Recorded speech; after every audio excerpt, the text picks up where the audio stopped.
जिस वक्त हम 1990 में पलायन करके गए यहाँ से, ये एक दुखद कहानी है। It was a cultural shock for us. एक कश्मीरी पंडित जिसके पास अपना घर था, ज़मीन थी, अपनी आइडेंटिटी थी, पहचान थी, इसको एक कैंप में रहना पड़ा। हमने अपना एड्रेस को जस्ट बोलने से कि दिल से दिल तक हमने history will forget, no one can forget the history. दिल से दिल तक ये एक प्रयास है, एक पाथवे क्रिएट किया। एक प्रोसेस है एक्नॉलेजमेंट। आप एक्नॉलेज कर दीजिए, हाँ पंडितों के साथ जिनोसाइड हुआ, हाँ इनके साथ त्रासदी। मतलब ये नहीं है कि मैं नहीं कहती हूँ मुसलमान भाइयों ने कुछ नहीं खोया है, उन्होंने भी शायद बहुत ज़्यादा, हमसे ज़्यादा परसेंटेज में उनकी डेथ्स होगी, काफ़ी माओं ने अपने बच्चे खोए। तो एक स्टेट पॉलिसी का गठन हो गया।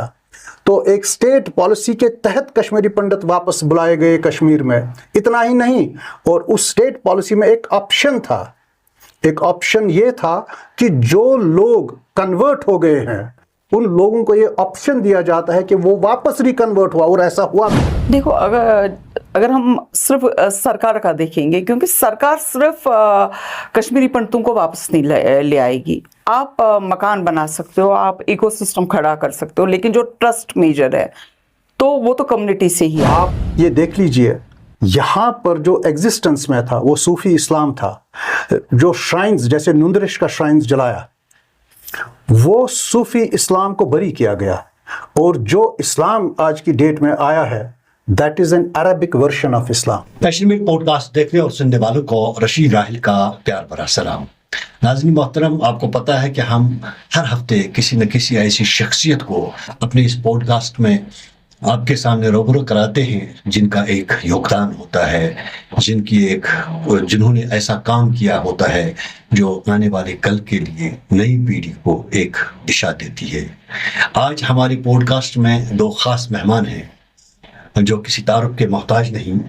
डॉक्टर रमेश रैना जी, जो कश्मीर यूनाइटेड फोरम के सदर भी रह चुके हैं, कश्मीर समिति दिल्ली के जनरल सेक्रेटरी भी रह चुके हैं, ऑल इंडिया समाज के जो कश्मीरी समाज है उसके भी सदर रह चुके हैं। इन्होंने बहुत काम किया है। इसके अलावा इन्होंने बहुत कुछ लिखा है और इन्होंने कश्मीर समाचार और शीतल नाथ मैगजीन जैसे आवाज़ जो कश्मीरी पंडितों की थी उसके लिए काम किया है। ये उसके बानी भी हैं।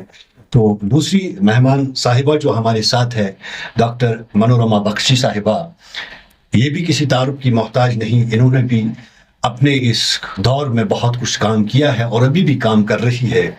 ये सोशो कल्चरल एक्टिविस्ट भी रह चुकी है और इसके अलावा public health, social development, government of India के साथ काम करके मुल्क के कई इलाकों में जाकर काम किया है। इसके अलावा impact policy and research institute के हवाले से भी इन्होंने काम किया है और सरकार के सामने और थिंक टैंक्स के सामने बहुत सारे ऐसे प्रपोजल सामने रखे हैं और अक्सर वो बेशतर टीवी चैनलों पे डिबेट भी करती है। मनोरमा जी और डॉक्टर रैना जी, आपका बहुत बहुत शुक्रिया एशियन मेल के पॉडकास्ट में। सबसे पहले डॉक्टर रमेश रैना साहब से मैं पूछना चाहता हूँ कि कश्मीरी समाज जो दिल्ली में आपने उन दिनों बनाया जब आप कश्मीर से एक उस टर्माइल में यहाँ से चले गए, तो कहाँ तक उस समिति या जो समाज आपने बनाया था, जो सोसाइटी आपने बनाया था, तो किस तरह आपने कश्मीरी पंडितों को एक जगह जमा करके अपने हुकूक के लड़ने के लिए तैयार किया? पहले राहिल साहब, मैं आपका शुक्रिया करना चाहूँगा, तहे दिल से धन्यवाद करना चाहूँगा। आप हमने एक मौका दिया, आज आपके प्लेटफॉर्म से हम रूबरू हो जाए, कश्मीर के लोगों से, अपने लोगों से बातचीत करें, अपनी बात कहें, उनकी सुने और उनके कमेंट्स को भी सराहेंगे। आपने बहुत अच्छा सवाल किया। जिस वक्त हम 1990 में पलायन करके गए यहाँ से, ये एक दुखद कहानी है। It was a cultural shock for us, और इस कल्चरल शॉक से हम आज भी नहीं उबर रहे हैं। सबसे पहले एक कश्मीरी पंडित जिसके पास अपना घर था, ज़मीन थी, अपनी आइडेंटिटी थी, पहचान थी, इसको एक कैंप में रहना पड़ा। और ये सबसे दुखद बात है कि एक कैंप में कई 100 फैमिलीज़ हम वहाँ पर रह रहे थे। और सबसे पहले हमारा जो काम था वो एक टूटी हुई सोसाइटी को एक रिस्ट्रक्चर करना और इसका एक ढांचा बनाना, तो सबसे पहले हमने सरकार के साथ राबिता कायम किया। और सरकार के साथ हमारी पहली जो गुफ्तगू शुरू हो गई वो ये हो गई कि भाई ये जो यहाँ से कश्मीर पंडित आए हैं, इनके पास रहने के लिए कोई जगह नहीं है, तो ऐसा कुछ प्रावधान किया जाए जिसमें ये कश्मीरी पंडित रहें। ये हमारी सबसे पहली, ये इट वाज नॉट डिमांड, ये ज़रूरत थी उस वक्त की। और इस ज़रूरत को हम जो उस वक्त की सरकार हिंद और दिल्ली सरकार थी, तो उन्होंने इसको गौर करके सुना, एक सीरियसनेस दे दिया और 14 कैंप दिल्ली में इस्टेब्लिश कर दिए और 14 कैंपों में ये कश्मीरी पंडित वहाँ पर रहने लगे। और इसका जो बेस कैंप रहा, वो बेस कैंप रहा कश्मीर समिति दिल्ली अमर कॉलोनी में। और तब से लेके उसके बाद 2-3 तबके थे। एक तबका वो था जो अपनी पर्सनल बिजनेस यहाँ पर किया करते थे, दूसरा तबका वो था जो पढ़े लिखे थे लेकिन अनएम्प्लॉयड थे, और तीसरा तबका वो था कि जो सैलरीड क्लास था। और हमारी जो ये थी कि कैंप तो मिल गए, लेकिन उनका सस्टेनेंस कैसे होगा, उनका असिस्टेंस कैसे होगा। उसमें जो लोग थे वहाँ के, जो दिल्ली वासी थे वहाँ के, वो खुल के आए, उन्होंने डोनेशंस दे दिए, उन्होंने काफ़ी कुछ कर दिया, हमारा हौसला बढ़ाने की कोशिश की।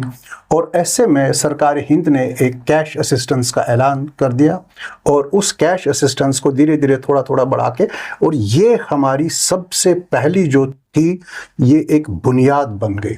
और उस बुनियाद के बेस पे हमारा एक जो पहला आर्गुमेंट आया, हमने क्या खोया और क्यों खोया, क्या खोया, क्यों खोया। और एक सवाल, जब मैं एक प्रेस कॉन्फ्रेंस में बैठा था तो एक प्रेस के हवाले से मुझे एक सवाल आया, जनाब आप बताइए, आप तो अच्छे खासे पढ़े लिखे हैं, कमाते भी अच्छे होंगे, खाते पीते भी अच्छे होंगे, अब आप ये राग क्यों अलाप रहे हैं, आपने क्या खोया है। तो मैंने पहले सोचा, मैंने क्या खोया, हाँ हमने अपना एड्रेस खोया है।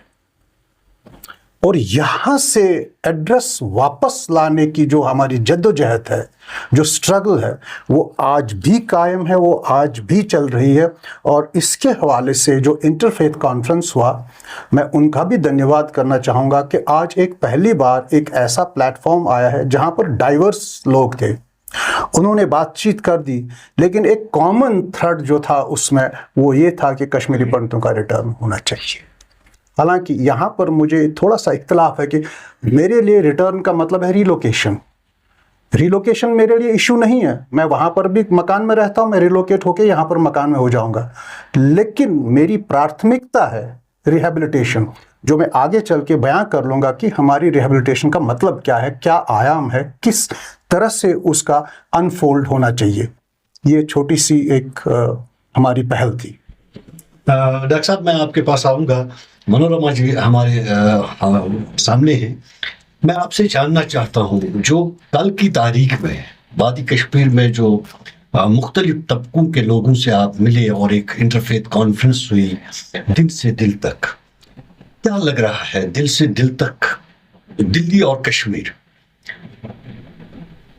बुनियादी तौर आप एक एक्टिविस्ट और पॉलिसी रिसर्च जो कर रही है, तो उस हवाले से मुझे बताइए क्या लग रहा है जो कुछ दिनों से आपने यहाँ बैठकर देखा, क्या बाकी ग्राउंड में तब्दीली आ चुकी है? क्या यहाँ की मुस्लिम बरादरी, यहाँ के आम लोग चाहते हैं कि कश्मीरी पंडित हमारे साथ फिर उसी तरह रहे जिस तरह पहले रहते थे? Thank you so much Rashid ji, and बहुत ही इम्पोर्टेंट क्वेश्चन आपने मुझे पूछा।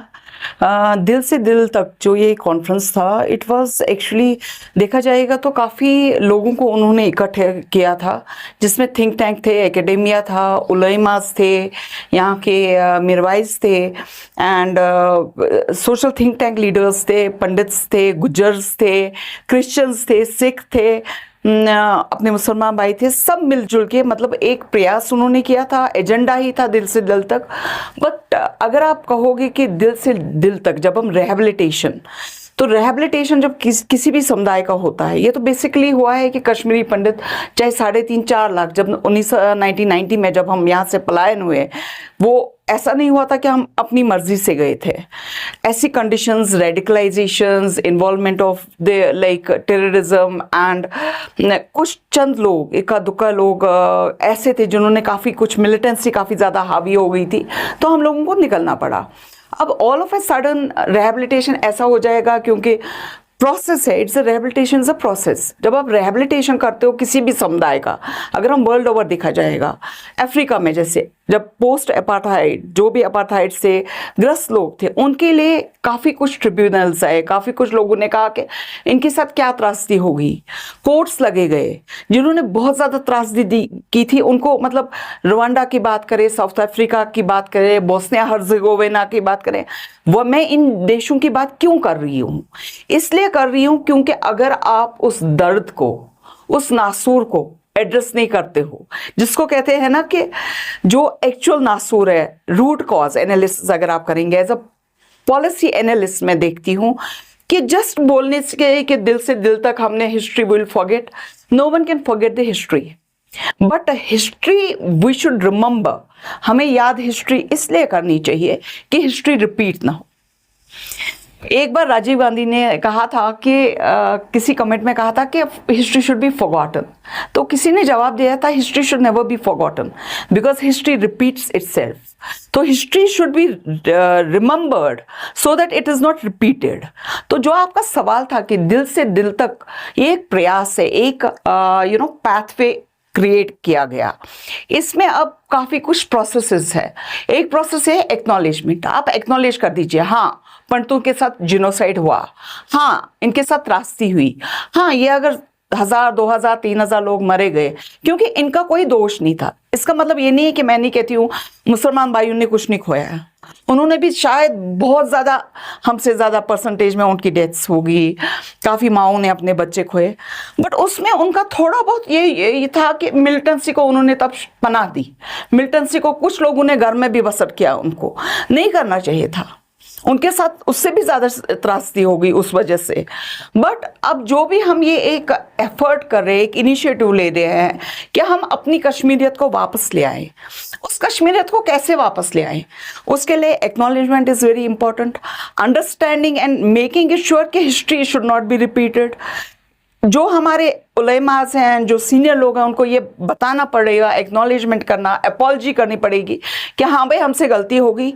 गवर्नेंस को जो ये कह रहे हैं कि कश्मीरी पंडित वापस आए, आपने कश्मीरी पंडित को वापस लाया लेकिन उनको छोटे छोटे पिजन होल्स में आपने रखा है, एक कमरे में। जो पंडित 60 कनाल 70 कनाल उसका ज़मीन होता था, वो आज एक कमरे में रह रहा है, वहीं पे पूजा, वहीं पे मंदिर, वहीं पे माँ, वहीं पे बाप, वहीं पे बीवी, वहीं पे बच्चा पैदा कर रहा है। देखा जाएगा तो हमारी कम्युनिटी के साथ ये त्रासदी तो होगी, तो आप कैसा सेटलमेंट कैसे आप करोगे?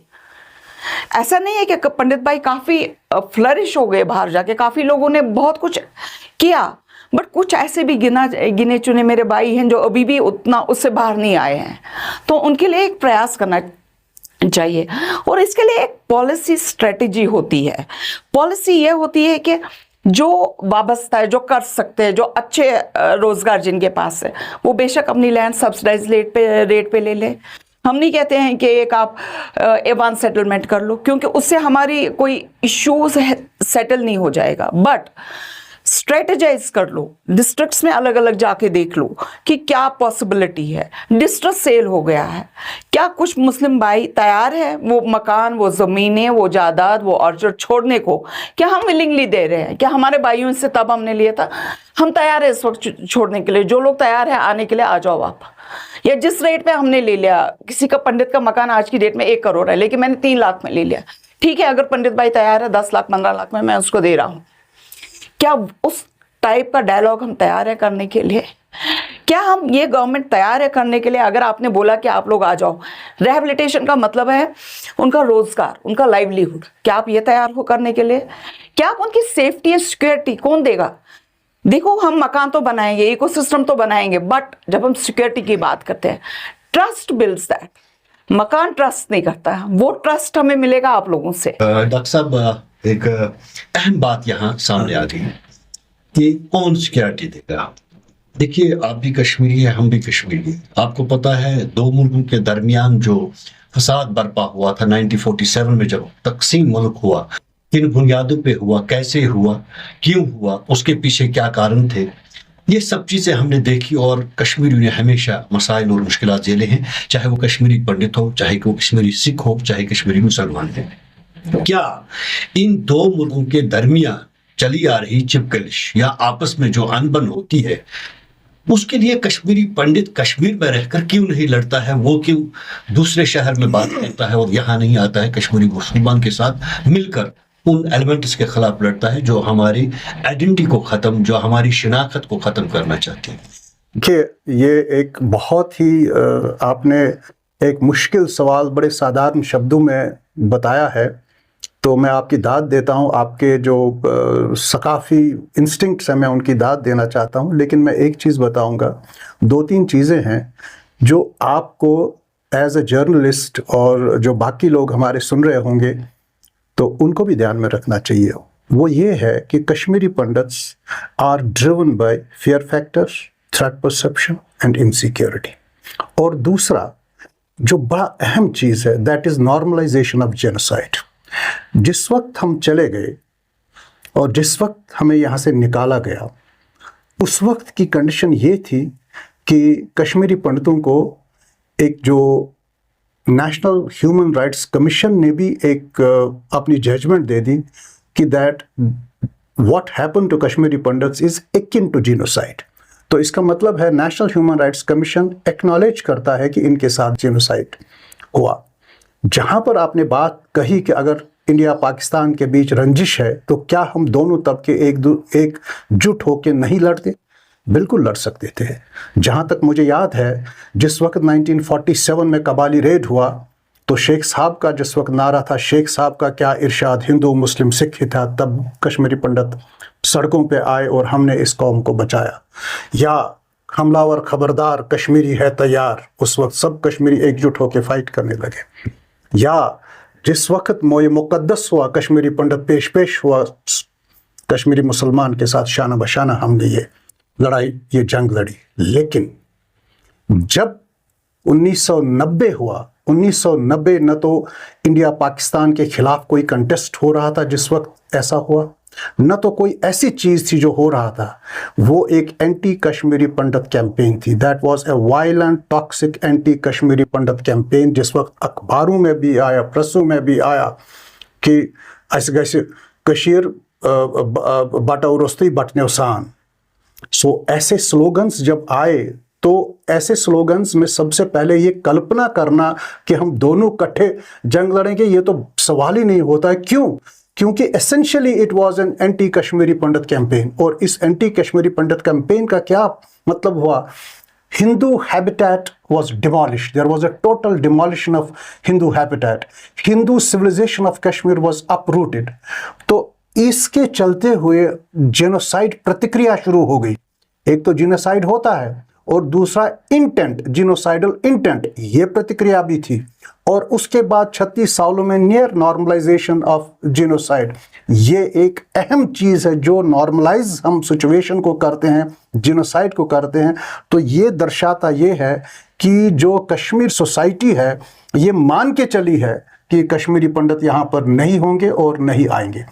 तो जहाँ तक लड़ाई लड़ने का सवाल है, जॉइंट फाइट, वो हम वहाँ से भी लड़ाई कर रहे हैं। हम अपने भाइयों के लिए भी लड़ाई करते हैं, वहाँ पर हम सब लोगों के लिए लड़ाई कर रहे हैं। एक तो हम ये कहते हैं कि कश्मीरी पंडितों को रिहेबिलिटेट कर लो। आपको मैं दूसरी बात बताऊंगा, जिस वक्त ज़ैनुल आबदीन के टाइम यहाँ पर एक श्री भट्ट ने आवाज़ उठाई, जब उसका तकलीफ था ज़ैनुल आबदीन का, जब वो ठीक हो गया तो उसने श्री भट्ट को बोला कि भाई तुम मांग, तुम्हें क्या चाहिए। उसको आइडिया था ज़ैनुल आबदीन को, ये सोना मांगेगा, ज़मीन मांगेगा, जायदाद मांगेगा। उसने बोला जनाब मुझे ये कुछ नहीं चाहिए, लेकिन मेरे कश्मीरी पंडित भाइयों को वापस आए। तो एक स्टेट पॉलिसी का गठन हो गया। तो एक स्टेट पॉलिसी के तहत कश्मीरी पंडित वापस बुलाए गए कश्मीर में। इतना ही नहीं, और उस स्टेट पॉलिसी में एक ऑप्शन था। एक ऑप्शन ये था कि जो लोग कन्वर्ट हो गए हैं उन लोगों को ये ऑप्शन दिया जाता है कि वो वापस रिकन्वर्ट हुआ, और ऐसा हुआ भी। और जो रिलीजियस पॉलिसी ज़ैनुल आबदीन ने अडॉप्ट कर दी, दैट वाज रिलीजियस ह्यूमनिज्म।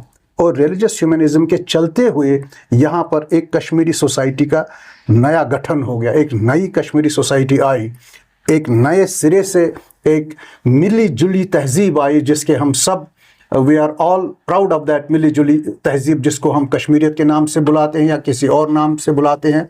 लेकिन जिस मिली जुली तहजीब का रप्चर 1990 में हुआ, उस वक्त ये संभव नहीं था कि हम जॉइंटली, क्योंकि हमारे दुश्मन बन गए हमारे ही लोग, और अगर ये ज़्यादती ना होगी तो majority of us are all converts here. हमारा डीएनए एक ही है, हमारा खून निकालिए तो उसमें खून का रंग डिफरेंट नहीं होगा, डीएनए एक ही होगा। लेकिन जब ऐसी बात चली तो उस वक्त सबसे पहले हमें अपने जानो माल का हिफाजत करना था। आप मुझे बता दीजिए इस स्लोगन को कैसे कंटेस्ट करेंगे, ऐसे कैसे कशीर बाटा उरस्ती तो बट नुकसान। और रैना साहब, ये कहाँ तक सही है, मैं इससे इत्तेफाक नहीं करता हूँ। मैं वही समझता हूँ जो हक की बात है। तब भी कश्मीरियों ने खून दिया और बहुत सारे लोग हमारे इलाके में, हम तो छोटे थे लेकिन फिर भी उन्होंने एक कोशिश की कि हम आपकी ज़मीन की हिफाजत करेंगे, आपकी हिफाजत करेंगे। हम भी खुद महफूज नहीं है लेकिन फिर भी कोशिश करेंगे। उन पे भी मसाइब और मुश्किलात पड़े, लेकिन हल दुश्मन जो पावरफुल या ख़तरनाक हम कहेंगे, उनकी पॉलिसी जो शायद हम कहीं ना कहीं चूक गए उन पॉलिसीज़ को सोचने में या समझने में। क्योंकि पॉलिसी रिसर्चर यहाँ बैठे हैं हमारे साथ, डॉक्टर बख्शी साहिबा। बख्शी साहिबा, क्या आपको लग रहा है कि जिस तरह का नज़रिया आप रखते हैं कश्मीरी पंडितों को फिर दोबारा कश्मीर में बसाने के लिए, वो पॉलिसियाँ रिवॉल्व करने के लिए, क्या सरकारी सतह पे, गवर्नमेंट ऑफ इंडिया या स्टेट लेवल पे इस तरह की कोशिश हो रही है, या वही पुराना सिस्टम कि नहीं कश्मीरी पंडितों को लाएंगे, नौकरियां देंगे और कैंपों में रखेंगे, कैंपों से बाहर वो जा नहीं सकते? क्या उससे आपको लग रहा है कि कुछ हो जाएगा अगर ऐसा है? देखो, अगर हम सिर्फ सरकार का देखेंगे, क्योंकि सरकार सिर्फ कश्मीरी पंडितों को वापस नहीं ले आएगी। आप मकान बना सकते हो, आप इकोसिस्टम खड़ा कर सकते हो, लेकिन जो ट्रस्ट मेजर है तो वो तो कम्युनिटी से ही आएगा। वो कम्युनिटी के अंदर ही एक बदलाव आना चाहिए कि नहीं, हम जो मोनोक्रोमैटिक सोसाइटी हमारी है, हम इसको प्लूरिस्टिक कैसे बनाएंगे। इंक्लूजन की बात हम करते हैं, डाइवर्सिटी, इक्विटी एंड इंक्लूजन। यहाँ पे तो बिल्कुल ही, मतलब अगर देखा जाएगा, इंक्लूजन तो बिल्कुल ही ख़त्म हो गया है, डाइवर्सिटी भी काफ़ी हद तक ख़त्म हो गई है। तो हम जब बात करते हैं DEI की, तो वो अलॉन्ग विद कम्युनिटी, डेफिनेटली उसमें काफ़ी स्टेप्स होते हैं। Community restructuring, community thought process कैसे है, कम्युनिटी कैसे एक दूसरे के साथ डायलॉग्स करेंगे। We have initiated the dialogue, but उसको हम किस हद तक जाएंगे। ये रही बात सरकार की, सरकार ने थोड़े से एफर्ट्स तो किए, वो हम नहीं बोलेंगे कि जो 1990 to 2000 वाला जो माहौल था वो चेंज नहीं हुआ। थोड़ा बहुत हवा बदल गई है, बट हवा ही बदली है। अगर देखा जाएगा आज की डेट में भी इक्का दुक्का कश्मीरी आते हैं, मंदिर थोड़ा सा एस्टेब्लिश किए हैं, बट अभी भी काफ़ी सिक्योरिटीज़ उन मंदिरों में भी है, क्योंकि अभी सेफ्टी हमें लग नहीं रही है वैसा सेफ एनवायरनमेंट। और अगर बताएंगे कि क्या ये एक्चुअली मुहिम चल रही है, हाँ एक प्रोसेस चल रहा है, बट उस प्रोसेस के तहत we need to have road map. ये नहीं है कि 36 साल हो गए और 36 साल ऐसे निकलेंगे। रोड मैप में आपको दिखाना है, करना पड़ेगा कि इनके क्या क्या है। टेम्पल्स एंड श्राइन्स जो हमारे हैं वो कैसे सिक्योर रहेंगे, हमारा लैंड एंड रिहेबिलिटेशन कैसे होगा, माइनॉरिटी जो वापस आना चाहते हैं उनका रिहेबिलिटेशन कैसे होगा, जो लाइवलीहुड अपॉर्चुनिटीज़ है उसके लिए क्या है, स्किल डेवलपमेंट उनका कैसे होगा, जो मेंटल, जो ट्रॉमा एंड मेंटल हैरेसमेंट से गुजरे हुए हैं, काफ़ी कुछ इसमें, मतलब there are lot of medical issues that Kashmirian pandits ने because of the exodus they have, तो उसको हम कैसे रहेंगे। ये मैं नहीं कहती हूँ सिर्फ मेंटल ट्रॉमा हिंदूज का हो गया। I think we need to set up those kind of cells, mental trauma cells, where in everybody, even हमारे मुस्लिम भाई they have also gone through ऐसे स्ट्रेसफुल सिचुएशन में रहे हैं। तो हम उसके लिए क्या, सरकार ने ये सारे मुद्दे, livelihood, acknowledgement, rehabilitation processes, road map कि 5 साल के अंदर आप क्या कर रहे हो, 10 साल के अंदर क्या कर रहे हो आप। No doubt changes have in दिया, यहाँ तक आपको आज की डेट में ट्रेन हो रही है, विच वॉज नॉट पॉसिबल। आज की डेट में बिजली हो रही है, आज की डेट में आयुष्मान भारत के तहत सबको मेडिकल मिल रहा है 5 लाख तक, बट क्या कश्मीरी पंडित को लाने के लिए ये छोटी छोटी जो आपने हटमेंट्स बनाए हैं क्या वो ठीक है? नहीं, क्योंकि जब मैं खुद नहीं उस एक बेडरूम अपार्टमेंट में रह सकती हूँ, मैं कैसे अपने भाई को बोलूंगी तो आजा, क्योंकि तुझे यहाँ रिहेबिलिटेट करना है, तुझे मैं ये छोटे छोटे कबूतर जैसे पिजन होल्स रख रही हूँ, तुम रह लो उसमें, which is not fair. I think we need to have a proper rehabilitation plan for that, and उसमें डेफिनेटली घर ecosystem is part of it, but along with that we need to have that communitisation जिसको कहते हैं, एक community का trust building measures, एक community का कि कल को अगर त्रासदी फिर से हो जाएगी हम उसको कैसे काउंटर करेंगे, वो मेजर्स हमें देखने पड़ेंगे और देखने चाहिए। और सरकार का हम देख रहे हैं there are some changes, but जब भी वो बात करते हैं रिहेबिलिटेशन की, मुझे वो लगता नहीं है, it's not a rehabilitation plan, it's not a livelihood opportunity plan. 2 minute के लिए मैं अपनी एग्जाम्पल दे दूंगी। मैंने वाज जस्ट 22-23 मैंने एजीज ऑफिस में ऑडिटर पोजीशन ली थी, बट मेरे भाई घर में सब थे, प्रोफेशनल ऑफिसर भी क्वालिफाई किया था, ऑडिटर पोजीशन भी क्वालिफाई किया था, एंड मेरे को ऑडिटर के लिए यू कैन इमेजिन कोई लड़की ज्वाइन कर रही है at the age of 23 auditor, मेरे घर वालों ने कहा सेंटूर में भी तुम्हें नहीं जाने देंगे।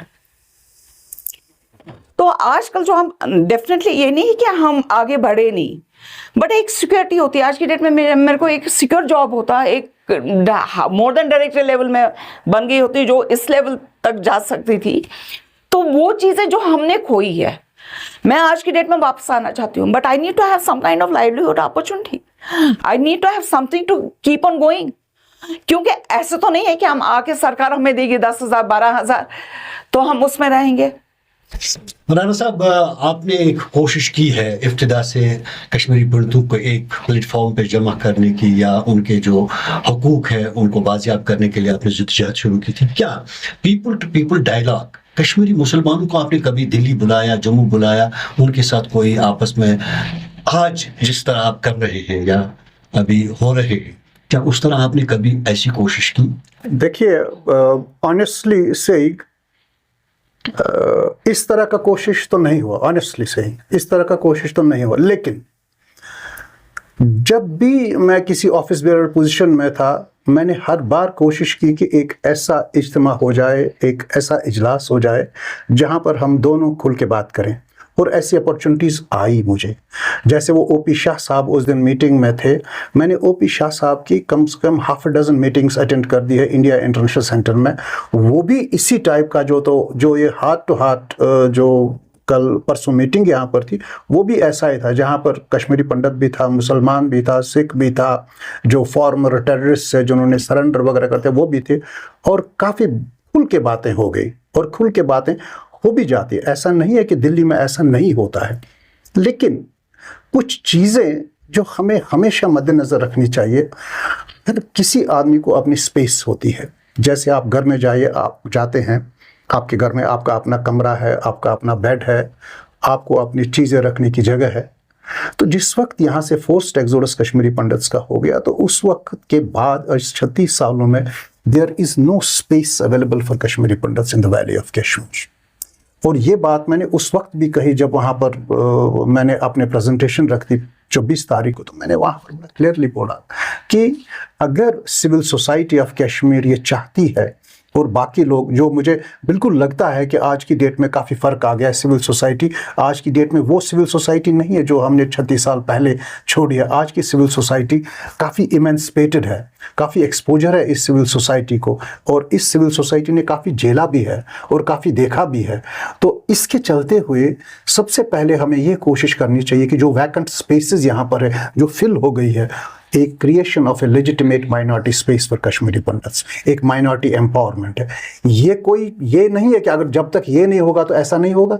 ये एक कॉन्फिडेंस बिल्डिंग नेचर है। जब तक आप उस कश्मीरी पंडित को कॉन्फिडेंस नहीं दिला देंगे, जैसे मनोरमा जी ने अभी जिक्र किया, जो हमारे टेम्पल्स और श्राइन उनमें आज भी सिक्योरिटी है। अगर यहाँ पर फ्री फेयर और माहौल बिल्कुल खुशनुमा माहौल है, तो हमारे टेम्पलों को क्यों सिक्योरिटी गार्ड करती है? जो बाकी रिलीजियस प्लेसेस है उनको सिक्योरिटी गार्ड क्यों नहीं करती? यहीं पर गार्ड क्यों करती है? आप यकीन मानेंगे, जो हमारे religious shrines, spiritual shrines, temples हैं, it is almost taken over by security. और जो टेम्पल मैनेजमेंट है या श्राइन मैनेजमेंट है, उनका पेरिफेरल रोल है लोगों को लाना, यहाँ पर लोगों को खाना खिलाना, हवन करना, पूजा करना, यहाँ तक कि पूजा के पुजारी भी आर्मी प्रोवाइड करती है। तो इसका मतलब है कहीं ना कहीं ये बात है कि खतरा है, इनसिक्योरिटी है। जैसे मैंने आगाज में बोला कि 3 फैक्टर्स है, fear factor, threat perception and insecurity. रही बात हमारी दिल्ली एनसीआर में कोशिश की, मैं आपको यकीन दिलाता हूं कि हमने कोशिशें की और हम आगे चल के भी ऐसी कोशिश करेंगे, ये मैं आपको बताना चाहूँगा। राणा साहब, यहाँ मैं आपके इस बात में एक और इजाफा करूं कि कश्मीर में जो मैंने आज तक रिसर्च किया है एज ए जर्नलिस्ट, 3 दर्जन से ज्यादा जो मुस्लिम श्राइन्स हैं उनको जला दिया गया था। चाहे मुकदुम साहब श्राइन का एक हिस्सा हो, चाहे दस्तगीर साहब श्राइन का एक हिस्सा हो, चाहे चार शरीफ हो, जितने भी यहाँ बड़े बड़े श्राइनर्स हैं, छोटे छोटे श्राइनर्स हैं, उनको जलाने की कोशिश की गई। उसका कारण क्या है शायद आपको भी पता होगा और हमें भी पता है कि एज ए रिसर्च स्कॉलर मैं आपसे जानना चाहता हूँ। एक बात यहाँ पर मैं एक बात मैं आपसे कहूँ, आपने बिल्कुल सही कहा, लेकिन आप ये देख लीजिए यहाँ पर जो एग्जिस्टेंस में था वो सूफी इस्लाम था। जो श्राइन्स, जैसे नुंदरिश का श्राइन्स जलाया, वो सूफी इस्लाम को बरी किया गया, और जो इस्लाम आज की डेट में आया है that is an Arabic version of Islam. एक मिनट मुझे पूरा करने दीजिए। और जो सूफी इस्लाम है, हम उसके प्रोडक्ट्स हैं। आज भी जब हम हारी पर्वत जाते हैं तो मुकदुम साहब के पहले झुकते हैं, क्योंकि मुकदुम साहब पहले आता है और हम मुकदुम साहब पे झुकते हैं। आज भी मुकदुम साहब में दरूद खानी होती है, और दरूद खानी आप कहीं भी मुस्लिम वर्ल्ड में जाइए, दरूद खानी कहीं नहीं होती, और आज दरूद खानी वहाँ पर होती है। दरूद खानी अनंतनाग में होती है, वहाँ पर 7 दिन लोग मटन नहीं खाते हैं, मटन नहीं कटता है 7 दिन, वहाँ पर पूरा वेजिटेरियनिज्म है। वो क्या है? वो सूफी इस्लाम है। और आज जब आप देखते हैं it is an Arabic version of Islam, और ये अरबिक इस्लाम जो यहाँ पर आया है इसने आपको भी उतना ही आघात पहुँचाया जितना मुझे आघात पहुँचाया था। एज ए रिसर्च स्कॉलर, ईमानदारी से मैं आपसे एक और आखिरी सवाल पूछना चाहता हूँ। क्या ये जो इन्होंने कहा कि रेडिकल इस्लाम, क्या आपको नहीं लगता है कि बोथ रिलीजन्स, चाहे वो हिंदू हो, मुस्लिम हो, सिख, हर एक में वो शिद्दत पसंदी आ गई है और वही एक तबाही का बाइस बन रहा है? नहीं, तबाही जब स्टार्ट हुई थी, तबाही का जब आगाज हुआ था तब रेडिकलाइजेशन आ गया था। आजकल तो थोड़ा सा चेंज लग रहा है। जो रेडिकलाइज्ड हमारे उलेमास थे, मौलवीज थे, वो अभी आज की डेट में 1 साल से हम थोड़ा सा उनमें देख रहे हैं। And change is a process, change is a process. मैं आपसे ही बात कर रही हूँ कि जैसे आपने अभी कहा, क्या आप लोग मुस्लिम भाई बहनों के पास नहीं पहुँचे, आपने बिल्ड ब्रिज नहीं किए, but there was a statement, there was a narrative, there was throughout, like जो हमने एक्सपीरियंस किया, नॉट ओनली नैरेटिव। समो मैं तो ये भी कहती हूँ कि जो कश्मीरी पंडित जिनोसाइड है उसका नैरेटिव अभी तक बना ही नहीं सही। तो जो भी है, but over a period of time अगर देखा जाएगा, 4 साल पहले मैंने ही कहा था कि जो हमारे पंडित भाई हैं या पंडित बहनें हैं इतने कमज़ोर हैं। मैंने एक स्पीच में कहा, क्या टाइम आ गया है, ये मैं 4-5 साल पहले की बात कर रही हूँ, मैंने कहीं पे बोला था, क्या ये एक टाइम आ गया है कि हमें भी अस्त्र शस्त्र का कुछ करना चाहिए? ये मैंने उस वक्त कहा था, क्योंकि इतना कुछ ज़्यादा हवा बन गया था। तो मुझे लगा था कि हम लोगों को सारे कहते थे दाले but is it something that we need to get that courage? Is it something, in fact मैंने किसी में कहा था कि अब हिंदू कश्मीरी पंडित औरतों को सामने आना चाहिए, क्योंकि पंडित भाई लोग तो थोड़ा सा कुछ नहीं कर रहे हैं, but we need to come forward. And काफ़ी लोगों ने, अभी जब दिल से दिल तक मैं पहुंची तो काफ़ी लोगों ने इतने कमेंट्स लिखे हैं कि अरे 5 साल पहले तो ये तो कह रही थी कि अभी अस्त्र और शस्त्र उठाओ, अब ये कैसे दिल से दिल की बात करती है? But change is natural. And 2 दिन पहले आपने हमारी एक मुस्लिम लीडर, जो कि खुद एक मतलब मौलवी जिनको कहते हैं, ऑफ दैट कैलिबर है अभी यहाँ पे, जस्ट 2-3 दिन पहले आपने खुद स्टेटमेंट्स देखे होंगे कि उनका कितना सॉफ्ट अप्रोच है। एंड ये बहुत अच्छी बात है।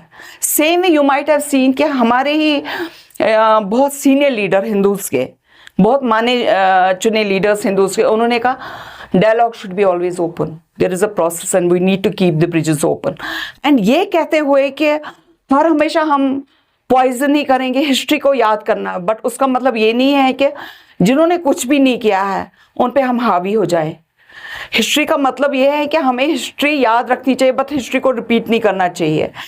उसका मतलब यह है कि जो त्रासदियां तब हो गई है उनको याद रखो, बट एक रिबिल्ड कर लो सोसाइटी। जो कश्मीरियत इस वक्त हर एक आगे आना चाह रहा है, and this is the most conducive environment. एक इको से एक जब फर्टिलाइजेशन भी होता है तो एक एटमॉस्फेयर बन जाता है, एक माहौल बन जाता है। इस वक्त भी एक माहौल बना है, उस माहौल से हमें कुछ सीखना चाहिए और आगे बढ़ना चाहिए।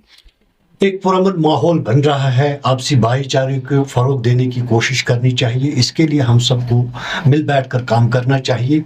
मुझे अब्दुल हद आज़ाद साहब का एक शेर याद आता है, वक्त पान पन संस्कर बन पन पानस रहबर अवतार तबे पैगंबर यवान इस पथ काले। रैना साहब, बख्शी साहिबा, आप दोनों का Thank you बहुत so बहुत much. शुक्रिया। आपने अपना प्रीशियस टाइम निकालकर हमारे साथ यहाँ बात की। मुझे उम्मीद है कि लोग देखेंगे और फैसला वो करेंगे, वो अपने Thank you comments so में much. जरूर God bless लिखेंगे। you. आपका फिर एक बार बहुत बहुत शुक्रिया एशियन मेल पॉडकास्ट में शिरकत करने के लिए। नाज़रीन, मुझे उम्मीद है आपको ये पॉडकास्ट पसंद आया होगा। फिर अगली बार किसी और शख्सियत को आपके साथ रूबरू कराएंगे। दीजिए तब तक अपने मेजबान रशीद राहिल को इजाजत। अल्लाह हाफिज, अल्लाह निगहबान, नमस्कार, आदाब। नमस्कार। नमस्कार।